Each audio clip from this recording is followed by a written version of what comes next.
ज्यों तिल माही तेल है, ज्यों चकमक में आग, तेरा साईं तुझी में है, जाग सके तो जाग। जैसे तिल के अंदर ही तेल रहता है और आग के अंदर रोशनी, ठीक उसी तरह हमारे ही अंदर ईश्वर का वास है। ढूंढ सके तो ढूंढ लीजिए। इस वीडियो में हम यह जानेंगे कि आचार्य श्री के पिताजी ने अपने जीवन के अंतिम पड़ाव में अपने पुत्र को क्यों भगवान की भेंट चढ़ाया। क्या श्री राम ने जीते जी मृत्यु को प्राप्त किया या मृत्यु के पश्चात एक नए जीवन को? आइए जानते हैं। यात्रा का समय आने पर व्यक्ति जैसे अपना सामान समेटने और उस अवधि के काम निपटाने की जल्दी मचाने लगता है, उसी तरह की आतुरता आचार्य श्री के पिताजी के व्यवहार में दिखाई देने लगी। उन दिनों वे बच्चों की ब्याह शादी, छोटे भाई बहनों की जरूरतों और अभ्यागतों की जिज्ञासाओं का समाधान करने में ज्यादा समय लगाने लगे। पिताश्री ने पुत्र श्रीराम को एक दिन बुलाया और कहा, कम से कम 9 दिन तक मेरे पास 2 घंटा रोज बैठो। जो मैं कहता हूं उसे ध्यान पूर्वक सुनो। पिताजी की आज्ञा शिरोधार्य होनी ही थी। जिस दिन से पिताजी ने अपने पास बैठने के लिए कहा था, उसके एक दिन पहले क्षौर कर्म कराया। पुत्र से कहा कि अगले 7 दिन तक व्रत नियम से रहना है। दिन में एक समय भोजन, एक समय फलहार करते हुए एकाशन व्रत की व्यवस्था दी। पिता पुत्र दोनों के लिए जमीन पर बिस्तर बिछाकर सोने की व्यवस्था की गई। अगले दिन सुबह पिताश्री ने भागवत की कथा सुनाना आरंभ किया। यह सिर्फ श्री राम के लिए एक शिक्षण सत्र था और लोगों को भाग लेने के लिए आमंत्रित नहीं किया गया। भागवत कथा का आरंभ पृथ्वी पर कलयुग के अर्थात विषम परिस्थितियों, जटिलताओं और आत्मिक उन्नति में बाधाओं के आधिपत्य से होता है। परीक्षित इन स्थितियों का शमन करने निकले हैं, तो कलयुग भी क्षमा मांगने लगता है। भागवत शास्त्र के अनुसार कलयुग अशुभ और अविप्रिय का नाम है। परीक्षित उसका निग्रह करने लगते हैं तो वह पृथ्वी को मुक्त करने के लिए तैयार हो जाता है, लेकिन अपने लिए आश्रय भी मांगता है। परीक्षित कली को पहले 4 और फिर 5 स्थानों पर रहने की छूट देते हैं। इन 5 स्थानों में पहले 4 असत्य, मद, आसक्ति और निर्दयता में वास करने के लिए कहते हैं। अनुनय करने पर 5वां स्थान राजस भी जोड़ देते हैं। राजस अर्थात लोभ, दिखावा, अकड़, संकीर्ण भाव। जहां भी ये विकृतियां होंगी, वहीं कली के दुष्प्रभाव अर्थात शोक संताप होंगे। संतापों से बचने का उपाय भागवत का एक ही संदेश है, प्रभु समर्पित जीवन। और सब उपाय समस्याओं को उलझाते और विपदाओं को सघन ही बनाते हैं। श्रृंगी ऋषि के शाप से परीक्षित का जीवन 1 सप्ताह भर शेष रह गया, तो वे चिंतित नहीं हुए, क्योंकि वे प्रभु समर्पित जीवन जी रहे थे। स्थितियां और संयोग ऐसे बने कि 7 दिन अध्यात्म चर्चा में व्यतीत हुए। कथा पूरी होने के बाद उन्होंने मृत्यु का अतिथि की तरह स्वागत किया और उत्सव की तरह उसे अपनाया। सप्ताह भर के सानिध्य में पिता पुत्र ने कथा प्रसंगों का आस्वाद लिया। उनके माध्यम से आध्यात्म तत्व ज्ञान की चर्चा की। ज्ञान, कर्म और भक्ति के सागर में निमज्जित हुए। भागवत का एकादश स्कंध शुद्ध तत्व ज्ञान का प्रतिपादन करता है। मुक्ति या निःश्रेयस की प्राप्ति के विविध उपायों की विवेचना करते हुए इस स्कंद में भगवान वेदव्यास ने ललित ललाम भाषा का उपयोग किया है। तत्व ज्ञान की चर्चा प्रायः गूढ़ गंभीर हो जाती है। वे पंडित प्रवर लोगों के लिए ही बोधगम्य होती है, जैसे वेदांत, योग, सांख्य, मीमांसा आदि शास्त्र। इन शास्त्रों में दार्शनिक सिद्धांतों का प्रतिपादन गणित के सूत्रों की तरह ही किया गया है। भागवत कथा के एकादश स्कंध में सभी दार्शनिक मतों को काव्य में निरूपित कर दिया है। कथा सुनने के दिनों में भी एकांत में जाने और ध्यान में लीन रहने का कर्म जारी रहा। अंतिम दिन की कथा सुनाने के बाद एक विचित्र घटना घटी। पिता कहानी कहने या पाठ पढ़ाने की तरह ही भागवत कह रहे थे। अनुष्ठान की तरह विधि विधान की आवश्यकता नहीं समझी गई थी। इसीलिए पूर्णाहुति के दिन यज्ञ, याग या भोग आदि का कार्यक्रम नहीं रखा गया था। कथा सुनने के बाद पुत्र ने पिताश्री से पूछा, श्रवण के बाद दक्षिणा दी जाती है, मैं आपको क्या भेंट करूं? पिता अपने लाडले का मुंह देखते रह गए। श्री राम ने फिर वही प्रश्न किया। पंडित जी ने बेटे की बाहें पकड़कर खींच लिया और सीने से लगा लिया। इस बार भी कुछ नहीं बोले। तीसरी बार फिर वही प्रश्न किया तो उत्तर आया, अपने आप को भेंट कर दो। श्री राम ने कहा कि वह तो मैं आपका हूं ही। आपका आशय यदि अपने आप को भगवान के लिए भेंट चढ़ा देने का है तो उसके लिए संकल्प ग्रहण कराइए। पिताश्री ने हाथ में जल लेकर संकल्प कराया, फिर कहा, अब तुम भगवान के हुए। आशीर्वाद लेने के बाद श्री राम हमेशा की तरह एकांत में चले गए। उस दिन एकांत में गए तो घंटों बीत गए। शाम होने लगी फिर भी वापस नहीं आए। माँ को चिंता होने लगी। उन्होंने पंडित जी से पूछा कि बेटे को कहाँ भेज दिया है, अभी तक नहीं आया। पिताजी भी चिंतित हुए। हिमालय जाने वाली घटना याद आ गई। परेशान होकर वे बोले, कहीं चला तो नहीं गया? माँ को आशंका हुई। फिर अपने आप को ढाढ़स बांधते हुए बोली, गौरी बाग के शिवालय में एक बार दिखवा लीजिए, कहीं वहां भक्ति में तो रमा नहीं है। गौरी बाग गांव से 1-1.5 मील एक छोटा सा बगीचा था जहां आम, अमरूद और नीम के कुछ पेड़ थे। 12 महीने सन्नाटा रहता था। सोमवार, पूनम या शिवरात्रि के दिन लोग शिवालय में आते थे। बाकी समय सन्नाटा रहता था। इसी जगह श्री राम ने अपना ठिकाना बना रखा था। पिता खुद दौड़े चले गए। साथ में 2-3 व्यक्ति और थे। वहां जाकर देखा श्रीराम एक पेड़ के नीचे पालथी मारकर ध्यान मुद्रा में बैठे हैं। पंडित जी ने उन्हें पुकारा, कोई उत्तर नहीं आया। श्रीराम निश्चल बैठे ही रहे। उन्होंने दूसरी, तीसरी, चौथी बार पुकारा, फिर भी कोई असर नहीं हुआ। तो हाथ पकड़कर हिलाने की कोशिश की। थोड़ा सा धक्का लगाते ही श्रीराम आगे की ओर सिर के बल लुढ़क गए।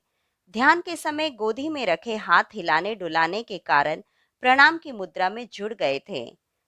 लुढ़कते हुए उनकी स्थिति ऐसी थी जैसे सिर से प्रणाम करने के लिए आगे की ओर झुके हों, माथा टेक दिए हों। लुढ़कने के बाद वे उसी स्थिति में पड़े रहे। पंडित जी के चेहरे पर हवाइयां उड़ने लगी। उन्होंने बेटा बेटा कहा और नाम लेकर दसियों बार पुकारा।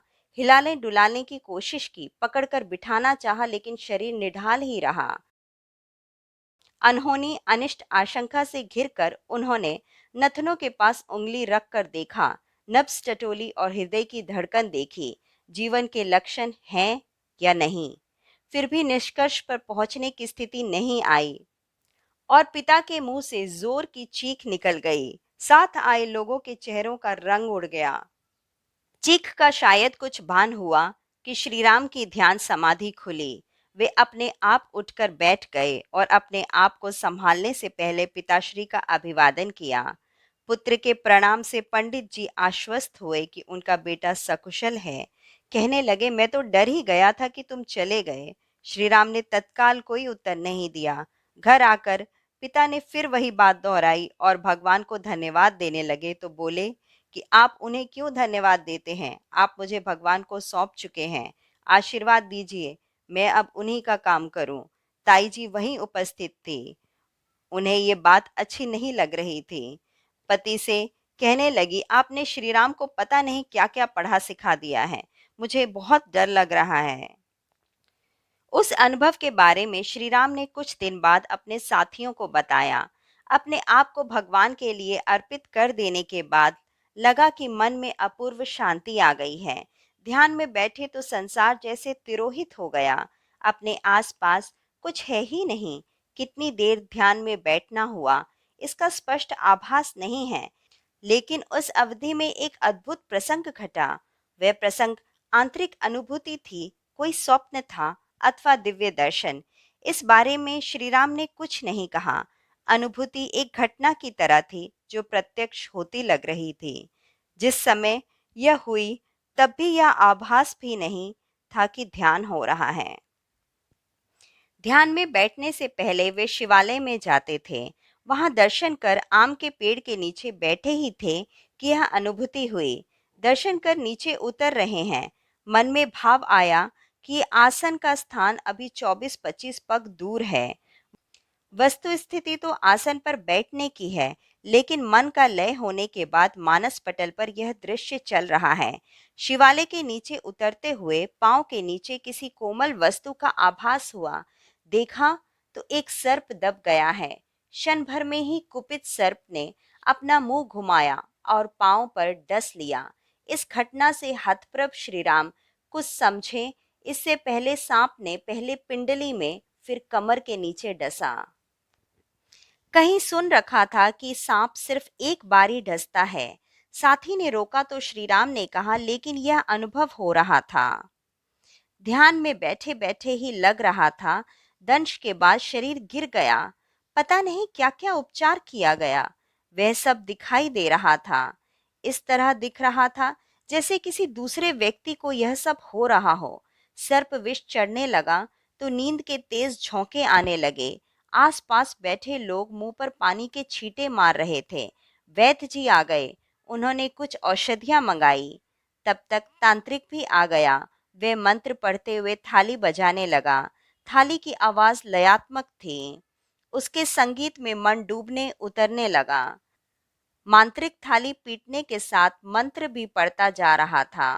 वैद्य जी की मंगाई औषधि आ जाने के बाद काढ़ा तैयार किया गया। काढ़ा पिया, उससे आराम मिलने की बजाय पीड़ा और बढ़ गई। लगा जैसे जगह जगह सांप डस रहे हैं। उनके दांतों की तीखी चुभन, जलन अनुभव होती है। फिर कुछ देर के लिए वह जगह सुन्न हो जाती है और कुछ ही पलों बाद चुभन फिर से तीक्ष्ण हो जाती है। प्राण कब छूट गए कुछ पता ही न चला। होश आया तो देखा कि जटाजूटधारी एक सौम्य सन्यासी अपना शरीर नदी से खींचकर बाहर ला रहे थे।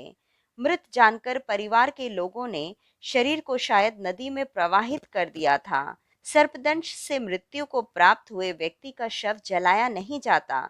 उसके भौतिक कारण जो भी हों, आध्यात्मिक मान्यता के अनुसार सर्प काल का प्रतीक है। जिसे काल ने स्वयं ही चुन लिया हो, उसके शरीर या अस्तित्व में कुछ ऐसा नहीं बचता जिसे विसर्जित किया जाए। उन सन्यासी ने श्रीराम के शरीर को नदी से खींचकर बाहर निकाला और जमीन पर लिटाया। अचेत काया के पास बैठकर सन्यासी कुछ देर ध्यान लगाया। उन सन्यासी की सौम्य मूर्ति को पास बैठा अनुभव करते हुए चेतना धीरे धीरे लौटने लगी। उन्होंने स्नेह से थपथपाया और कहा, उठो, घर जाओ। माता पिता परेशान हो रहे होंगे।